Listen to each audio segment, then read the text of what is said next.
So Fidel Castro is dead at age 90. What is his legacy as a speaker, as an orator? To me, he is a fascinating case of someone who arguably his entire rise to power came from his ability to speak well. When he was a young man and a law student in Cuba, he developed a fondness for politics, although he was not yet a communist or a Marxist-Leninist. He didn't really announce his fidelity to Marxist-Leninism until several years in power. He was initially just someone in favor of toppling the right-wing dictator Somoza who'd taken power. But Fidel Castro at an early age developed a reputation of someone as charismatic. And those of you who are regular viewers here know that I think charisma is primarily a function of someone's ability to be a good speaker, a powerful public speaker. Before Fidel Castro had the power of the state behind him in the military, he really only had one thing: his ability to speak well, his ability to absolutely captivate anyone around him, small group, large group. And I want to explore in this video today specific things he did and why that's relevant to the rest of us. By the way, nothing I'm saying here today is meant to whitewash his background as someone who murdered and executed his political opponents. I'm certainly not advocating Marxist-Leninism, but I do want to explore what he did that was unique in the field of public speaking and lessons for the rest of us. For starters, these days we're all taught that shorter the better, be brief, be concise. Everyone likes to talk about how Abraham Lincoln should be the role model, and Lincoln, of course, was a great speaker. His Gettysburg Address, only a little more than 2 minutes long. Fidel Castro, not known for his brevity. In fact, his longest speech clocked in at 7 hours and 10 minutes, speaking to his own political leaders in Havana. And he's also on record for giving the longest speech ever to the United Nations at 4 hours and 29 minutes. Now, you could say that's way too long, and he was only able to do that because he could execute people who didn't listen. I don't think that's a correct reading of his ability as a speaker. These days, to many Americans, they just think of the old man sort of hunched over. You may have seen in news reports the last few years, barely whispering. But there is nothing like Fidel Castro speaking in his prime. The energy, the passion, the excitement. So let's start off with, what did Fidel Castro do well as a public speaker? He spoke with tremendous passion. At times it was seen as yelling, practically screaming.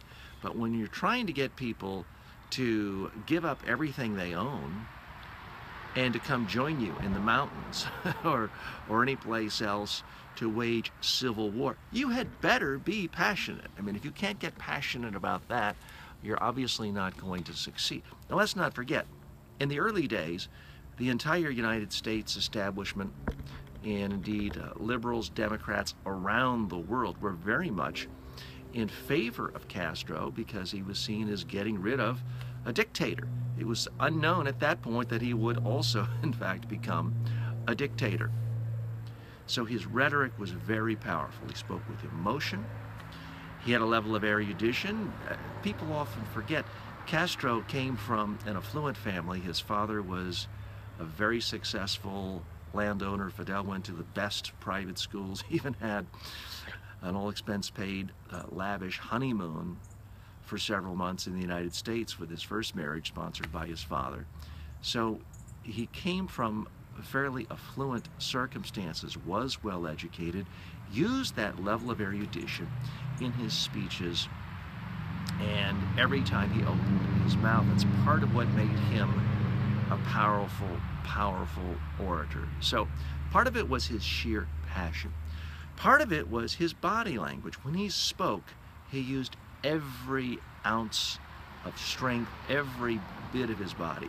Now, interestingly, even when he read a speech, and you can see video clips of him on YouTube, reading a speech to the United Nations. He's using his whole body. His hands are going way up. He's leaning forward.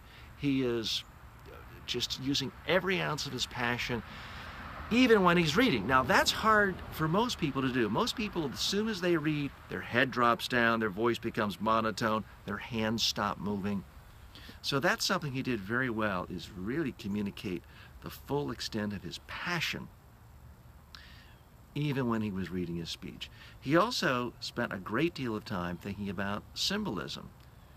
And only in the latter years did he start showing up in Adidas warm-up suits, which looked sort of ridiculous. But for most of his 50-plus years as an autocrat, he was wearing the fatigues of a revolutionary, a guerrilla warrior, even when he had been ensconced in luxury and wealth and power for decades and decades. He still had the symbolism, the hat. And until 1985, there was the ever-present Cuban cigar. This was all a part of his imagery to stress the revolution. I'm a fighter for you. I'm not just an entrenched incumbent autocrat. So he always paid great deal of attention to the drama, the imagery of what he did, the emotion of how he said it, and the sheer force. And I think that's one reason why he was able to stay in power for so long, beyond the fact that he controlled the military and could exile or imprison his opponents once in office. So what are the real lessons here for those of us, for the rest of us, whether you are in politics in your own country, and regardless of where your politics are, or even if you're just thinking about a corporate career? It's not that you should start giving 7-hour speeches. But I think what Fidel did is he spoke to people's passions. So that's the real lesson for the rest of us, is figure out what can you speak about where you actually have passion. And then speak for as long as it takes. Don't try 7 hours your first time out. But if you have something that you're passionate about and you can speak about it, then speak as long as it takes. To me, that's the big rule that we can all learn from Fidel Castro. Next, use your whole body.